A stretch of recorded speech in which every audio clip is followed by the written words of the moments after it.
Et si je te disais que parmi tous les types d'analyse, l'analyse fondamentale était la moins importante? Ou alors que investir sur le long, voire très long terme, c'était une très grosse erreur? Enfin bref, tu l'auras compris, tu es en train de regarder le deuxième épisode de cette vidéo dans laquelle je parlais des vérités difficiles à accepter sur le secteur de la crypto-monnaie. Et aujourd'hui, ça va être les vérités difficiles à accepter, mais cette fois-ci sur l'investissement en crypto-monnaie. C'est parti! 1.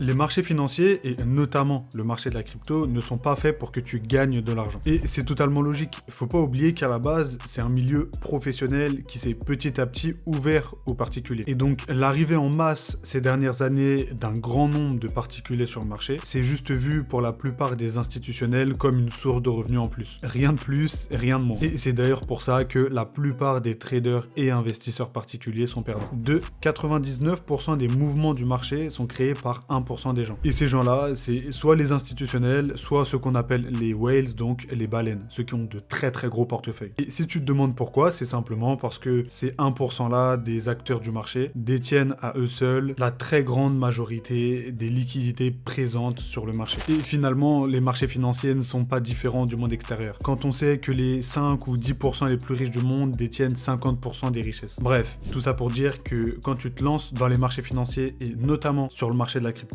vois-toi comme un tout petit poisson qui vient de rentrer dans un géant océan rempli de baleines. Et dis-toi que ton seul objectif, c'est de comprendre quels sont les mouvements de ces baleines et d'être au bon endroit au bon moment pour pouvoir suivre ces mouvements. 3. Investir sur le long, voire très long terme, c'est une très grosse bêtise, sauf si tu investis sur Bitcoin. Alors pour qu'on soit bien d'accord sur les termes utilisés, on considère l'investissement court terme comme de l'intraday ou de l'intra-week, donc des investissements qui durent pas plus d'une semaine, le moyen terme comme de l'investissement sur plusieurs mois, voire plusieurs années. Le long terme de l'investissement sur plus d'un cycle. Comme tu sais, le marché fonctionne en cycle de 4 ans. Donc on peut considérer que le long terme, c'est sur plus de 4 ans. Et après, le très long terme, c'est tout simplement sur plusieurs cycles. Bref, soit tu investis sur le court terme et dans ce cas-là, ton activité s'apparente simplement à du trading. Soit tu investis sur le moyen terme et dans ce cas-là, tu peux faire tes investissements type DCA, etc., etc. Avec évidemment l'objectif de prendre tes bénéfices sur le prochain bull run. Ou soit tu resté dans le marché de la crypto sur le long terme, sur les 10, 15, 20, 30 prochaines années. Et dans ce cas-là, tu as plutôt intérêt à être un builder,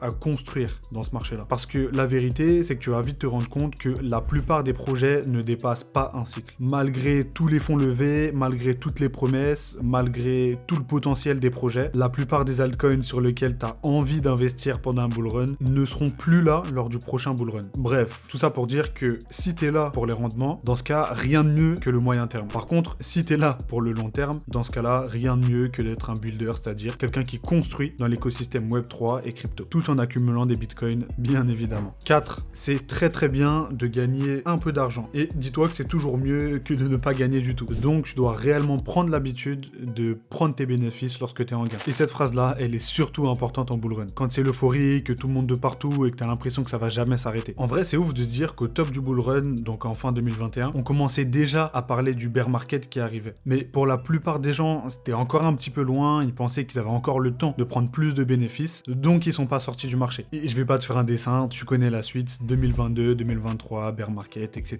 etc. Encore une fois, vaut mieux gagner un peu, même si tu aurais pu gagner beaucoup, plutôt que de ne rien gagner du tout. 5. Pour 99% des gens, le Dior, ça n'existe pas. Alors, pour ceux qui ne savent pas, Dior, c'est l'anagramme de Do Your Own Research, donc faites vos propres recherches. Et c'est beaucoup utilisé dans l'investissement pour dire que même si je vais te parler d'un certain projet, c'est pas parce que moi j'ai fait mes recherches et que je trouve que c'est un bon investissement que tu devrais me suivre aveuglément et investir directement. Au contraire, il faut que tu fasses tes propres recherches afin d'avoir un avis personnel sur le projet. Mais la vérité, c'est que ça, c'est juste en théorie. Dans la pratique, et surtout en bull run, la plupart des gens ne vont faire soit aucune recherche, soit des recherches superficielles. Et lorsque même vont parler du projet à d'autres personnes pour le recommander ou non, ils vont ne faire que répéter ce qu'ils ont entendu ailleurs. Bon, au moins le point positif, c'est que toi, maintenant que tu sais ça, tu sais que si à chaque fois qu'on te parle d'un projet, tu prends le temps de faire tes propres recherches profondes et précises, alors dans ce cas-là, tu fais mieux que 99% des gens et tu les devances tous.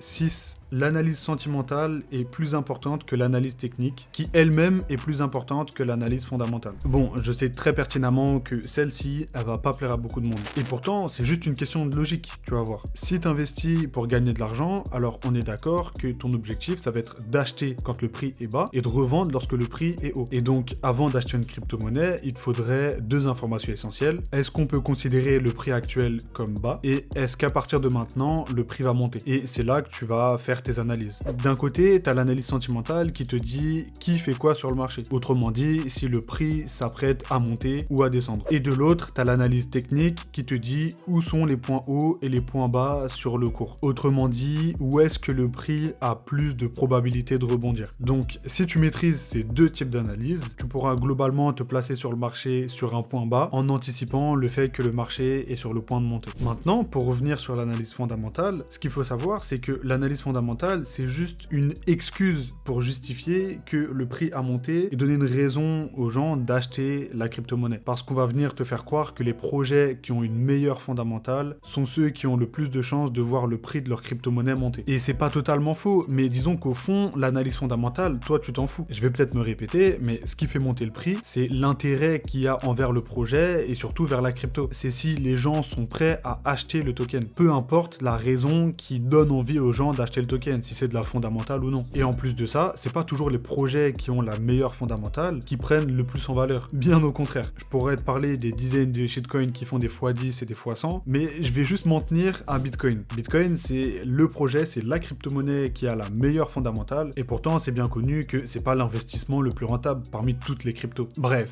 l'analyse fondamentale c'est bien, mais si tu veux gagner de l'argent, l'analyse technique et l'analyse sentimentale, c'est beaucoup plus pertinent. 7. La plupart des investisseurs particuliers sont beaucoup trop impliqués émotionnellement dans leurs investissements. C'est très souvent dû à la fondamentale, mais ça je vais pas le dire trop fort, sinon je vais en énerver certains. Mais disons que très souvent, les gens oublient que c'est que de l'investissement. Et même si tu dois connaître, comprendre et même soutenir un projet lorsque tu investis dedans, c'est toujours important de garder la tête froide et d'être prêt à s'attendre au pire. Et ça, c'est une leçon qu'on a appris à nos dépens avec Luna et FTX notamment. D'ailleurs, ça, ce truc-là, l'implication émotionnelle dans un projet, faut s'en méfier un maximum quand c'est pour soi, mais aussi quand ça vient des autres. Tu sais que les gens, plus ils ont investi dans une crypto, plus ils sont prêts à la défendre coûte que coûte. Donc fais gaffe aux conflits d'intérêts et apprends à faire la différence entre les opinions des gens et les faits. Et puis, comme on dit souvent en crypto, don't trust, verify, donc ne fais pas confiance et vérifie par toi-même. Et avant de te laisser sur ces belles paroles, dis-moi en commentaire si cette vidéo t'a plu et si tu souhaiterais voir une partie 3. Et pour ma part, je te dis à la prochaine. Salut!